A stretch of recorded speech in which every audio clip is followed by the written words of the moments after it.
నమస్తే, తెలుగురాజ్యంకి స్వాగతం. నేను మీ సంధ్య.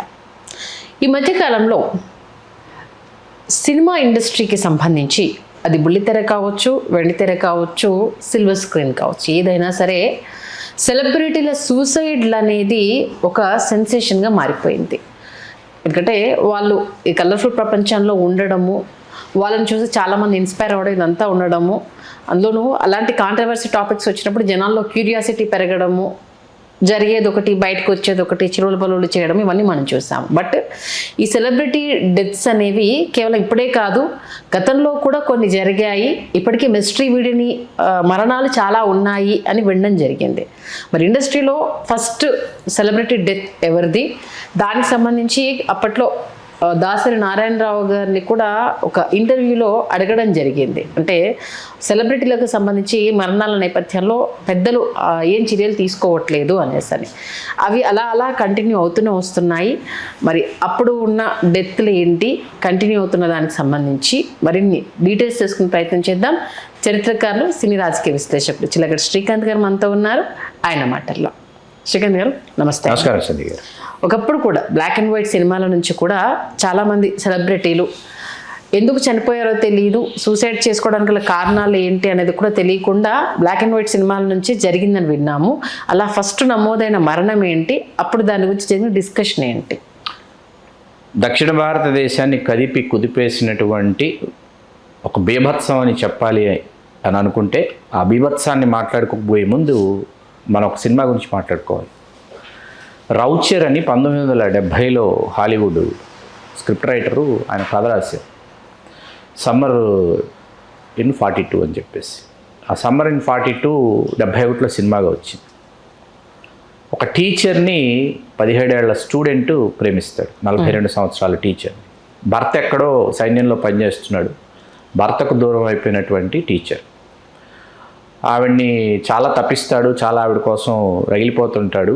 ఇటువంటి సన్నివేశాలన్నీ పూర్తయిన తర్వాత ఆవిడ కూడా నవయవనంతో ఆ ప్రౌఢ దశలో ఎట్లా ఉంటుంది వాళ్ళ పరిస్థితి అన్నది మనకి కళ్ళ కట్టినట్టు దర్శకుడు చెప్తాడు, చూపిస్తాడు. చూపించిన తర్వాత క్లైమాక్స్లో ఒకరోజు కామోద్రేకాన్ని ఆపుకోలేక ఈ 17 ఏళ్ల స్టూడెంట్ టీచర్ ఇంటికి వెళ్ళిపోతాడు. వెళ్ళిపోయిన తర్వాత లోపల నుంచి ఏడుపు వినిపిస్తూ ఉంటుంది, టీచర్ ఏడుపు వినిపిస్తూ ఉంటుంది. టేబుల్ మీద ఒక టెలిగ్రామ్ ఉంటుంది. సైన్యంలో ఉన్న భర్త అక్కడ జరిగినటువంటి యుద్ధంలో చనిపోయాడు అనేది టెలిగ్రామ్ సారాంశం.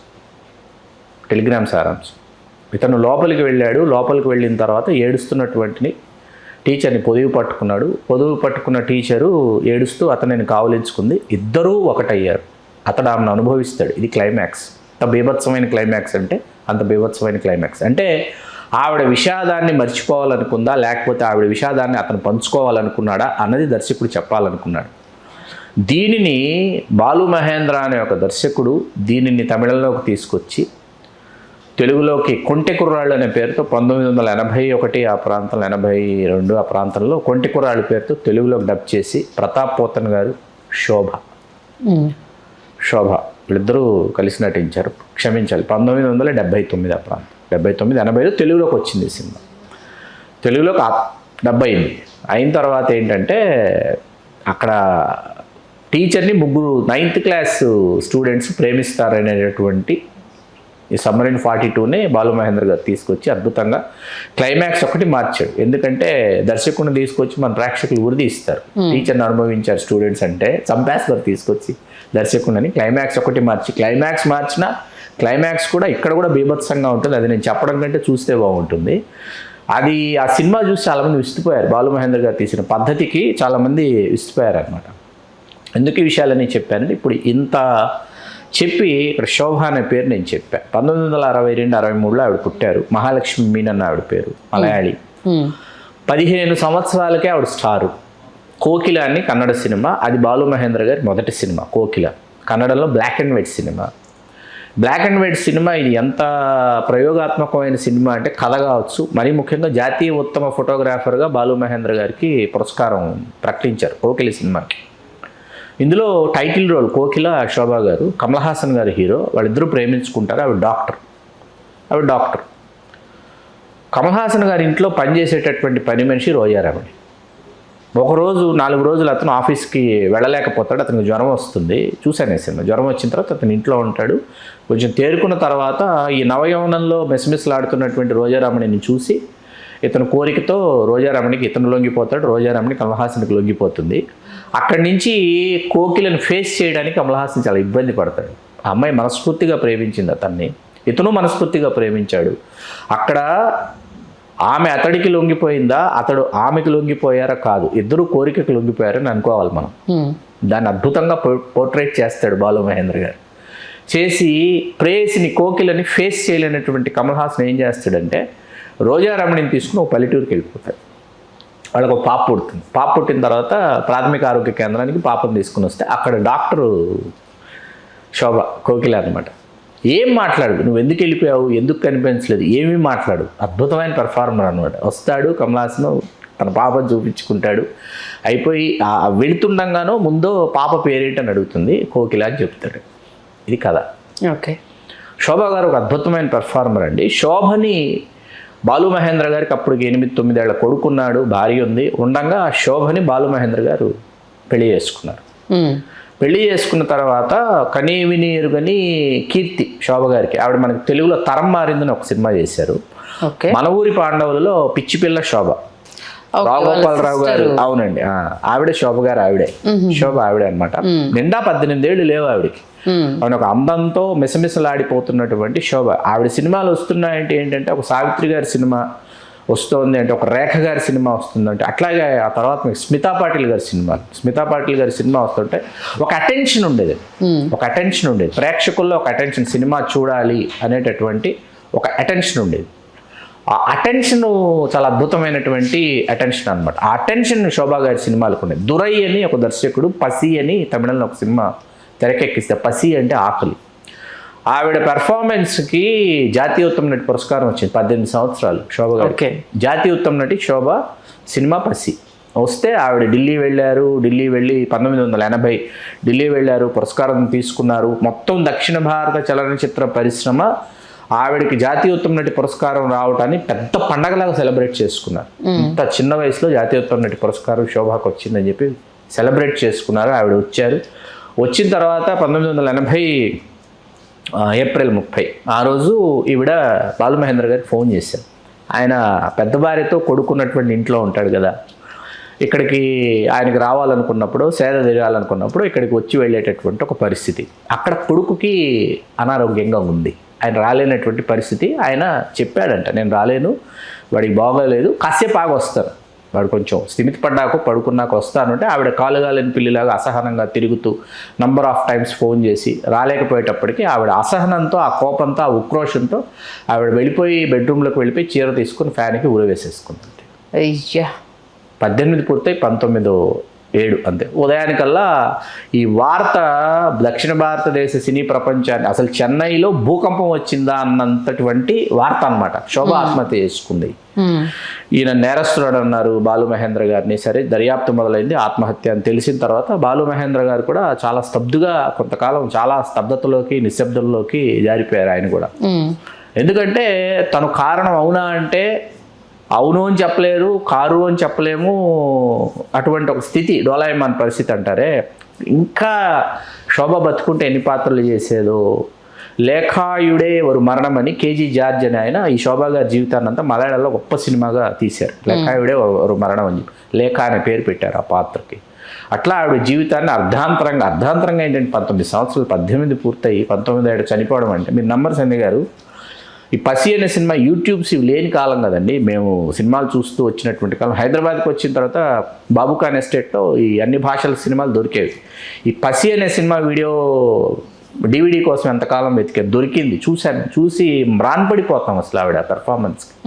ఇటువంటి ఒక పెర్ఫార్మర్ ఆత్మహత్య చేసుకుందా అనేది అన్నిటికంటే విషాదం అనమాట.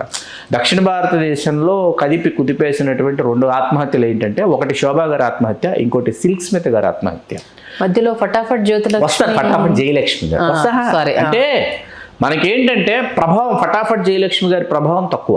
ఓకే, ఫటాఫట్ జయలక్ష్మి గారి ప్రభావం తక్కువ. కాకపోతే ఏంటంటే వెరీ ఏమంటారు, attractive and also very erotic voice కానీ, మనిషి కానీ, లుక్ కానీ. నెల్లూరు అమ్మాయి, ఫటాఫట్ జయలక్ష్మి నెల్లూరు అమ్మాయి.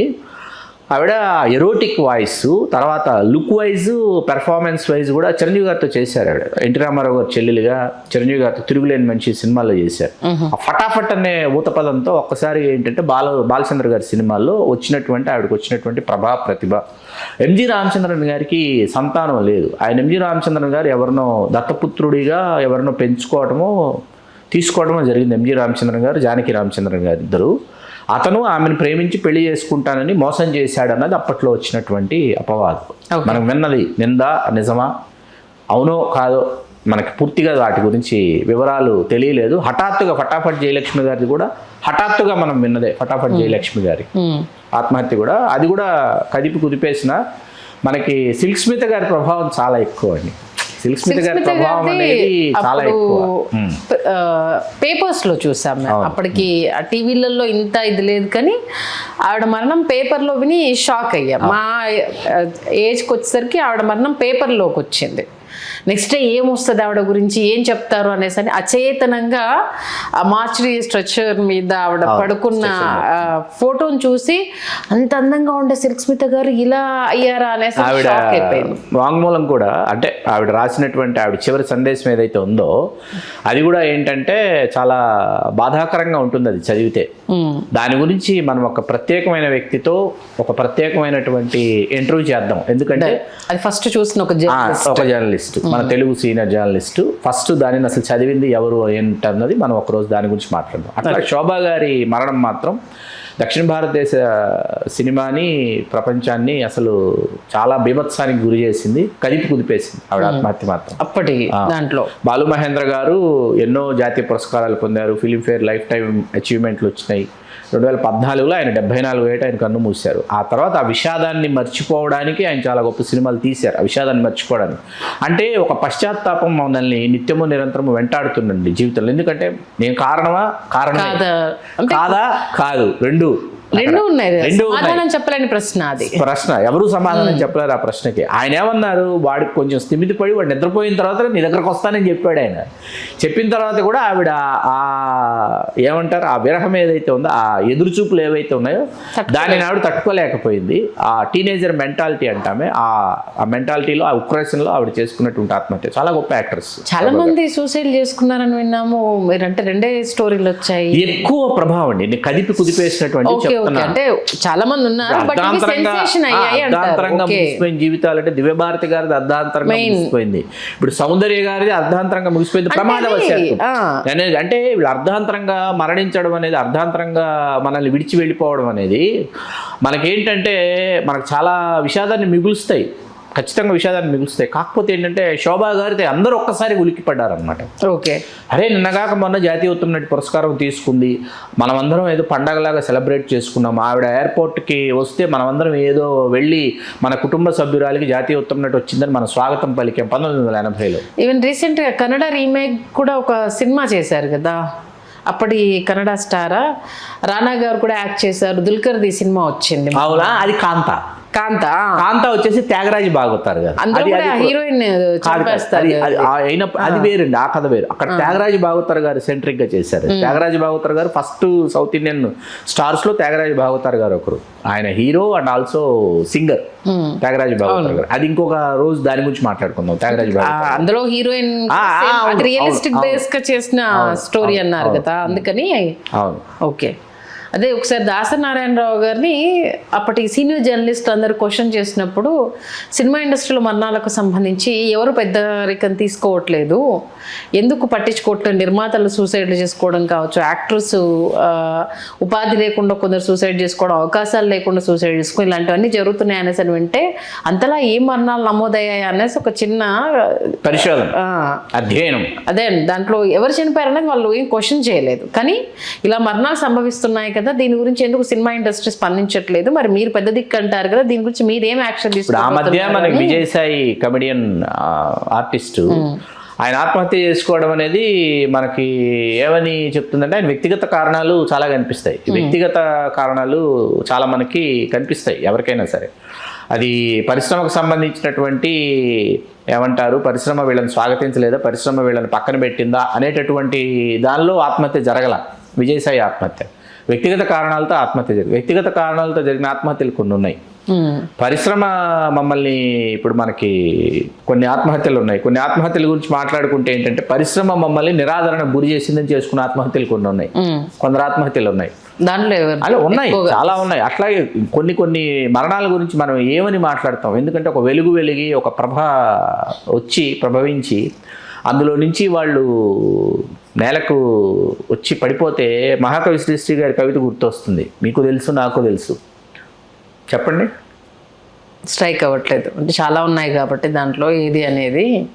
నిప్పులు చిమ్ముకుంటూ లింగికి నేనెగరితే నిబిడాశ్చర్యంతో వారు నెత్తురు కక్కుకుంటూ నేలకు నేరాలితే నిర్దాక్షిణ్యంగా వారే అని చెప్పి ఎవరైతే నిబిడాశ్చర్యంతో మిమ్మల్ని చూస్తారో, మీ వెలుగు చూస్తారో, మీరు అధపాతాళానికి పడిపోయినప్పుడు నిర్దాక్షిణ్యంగా వాళ్ళే మీతో ఎట్లా ప్రవర్తిస్తారు అన్నది, ఆ నిర్దాక్షిణ్యంగా ప్రవర్తించేటప్పుడు దానిని మీరు ఎదుర్కొనేటటువంటి మానసిక స్థైర్యం ఉండాలి. శోభన్ బాబు గారు అందుకే ఏంటంటే ఆయన తను కనిపించడానికి కూడా ఆయన ఇష్టపడాల. 55 సంవత్సరాలకి ఆయన రిటైర్మెంట్ తీసుకోవాలనుకున్నారు ఆయన. ఆయన చెప్పారు చాలా, ఆయన 59 వరకు కొనసాగించాల్సి వచ్చిందని చెప్పారు. నన్ను అంటే ఇంకా చాలా అని ప్రేక్షకులు విసిగించుకోకముందే నేను కనిపించుకోవాలి. అలాగే నేను చాలా ఆశ్చర్యపోయింది ఏంటంటే అతడు సినిమాలు ఆయన అడగడానికి వెళ్ళినప్పుడు చేయలే. సరే అతడు సినిమా అంటే పక్కన పెట్టండి, ఆయన వ్యక్తిగత విషయం అది. శుభమస్తు సినిమాలో ఊగిసలాడాడు ఆయన. కృష్ణ గారు మీరు ఉంటారు, సత్యనారాయణ గారును మనకి దాసనారాయణ గారు చేసిన పాత్రలు ముందు కృష్ణ గారు శోభన్ బాబు గారు చేయాలన్నమాట. అది అవకపోతే 2007 వజ్రోత్సవాలకి మొత్తం సినిమా పరిశ్రమలోని ముఖ్యులందరూ వెళ్ళి వజ్రోత్సవాలకు ఆయన ఆహ్వానించారు. వజ్రోత్సవాలకు ఖచ్చితంగా మీరు హాజరు కావాలంటే సస్సేమిరా అంటే సస్సేమిరా సున్నితంగా తిరస్కరించారు. రాలేదు ఆయన అక్కడ ఏదో వేడుకకు వెళితే, చెన్నైలో ఏదో తెలుగు వాళ్ళందరూ ఉన్న ఏదో వివాహ వేడుకకి వెళితే ఎవరో బంధువులో లేకపోతే వెరీ క్లోజ్ ఫ్యామిలీ ఫ్రెండ్స్ పెద్దవారు అయిపోయారు అన్నారంట. ఆయనతో పెద్దవారు అయిపోయారు అంటే ఇక నుంచి ఈ వేడుకలకు కూడా రాకూడదు అనుకున్నాడంటే. అంటే ఆయన రూపం ఏంటంటే ఇలా ఉంటాడు శోభన్ బాబు అంటే నన్ను అలాగే గుర్తుపెట్టుకోవాలి, సోగ్గాడు శోభన్ బాబు అంటే అలానే ఉండిపోవాలి.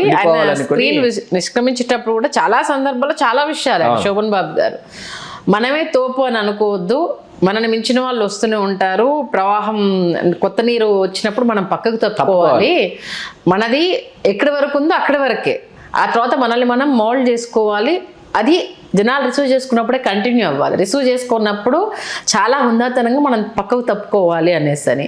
అలాగే సంపాదన గురించి కూడా అనేక రకాల టిప్స్ ఈ మధ్యకాలంలో కొన్ని వీడియోస్ బయటకు వస్తూ ఉన్నప్పుడు ఇంత అద్భుతంగా ఆయన చెప్పారా అనేసి అనిపిస్తుంది. అంటే మీడియా వచ్చాక విశృంఖలంగా అనేక కథనాలు ఈ మరణాలకు సంబంధించి మనం చూడడం జరిగింది. బాలీవుడ్ స్టార్స్కి సంబంధించుకోవచ్చు, మన తెలుగు స్టార్స్ ఎందుకు చనిపోయారన్న కొన్ని అంశాలకు సంబంధించి కొన్ని మిస్టరీలు తేలని అనేక విషయాలు ఉన్నాయి. ఓల్డ్లో కూడా ఉన్నాయా అనేసి అంటే ఒక ఫటాఫట్ ఆవిడ జయలక్ష్మి గారి గురించి ఎక్కువ వినింది. శోభా గారిదండి ఎక్కువ కుదిపింది శోభా గారిది. ఓకే, శోభా గారి తర్వాత అంత సంచలనం కలిగించింది సిల్క్ స్మిత గారు. మధ్యలో చాలా ఉన్నా మెయిన్ ఒక దశ ఎదిగి అమాంతం పడిపోయినవంటే ఈ ముగ్గురు క్యారెక్టర్స్ అని చెప్పాలి. మంచి విశ్లేషణ అందించారు. ధన్యవాదాలు శ్రీకాంత్. ధన్యవాదాలు సంధ్య.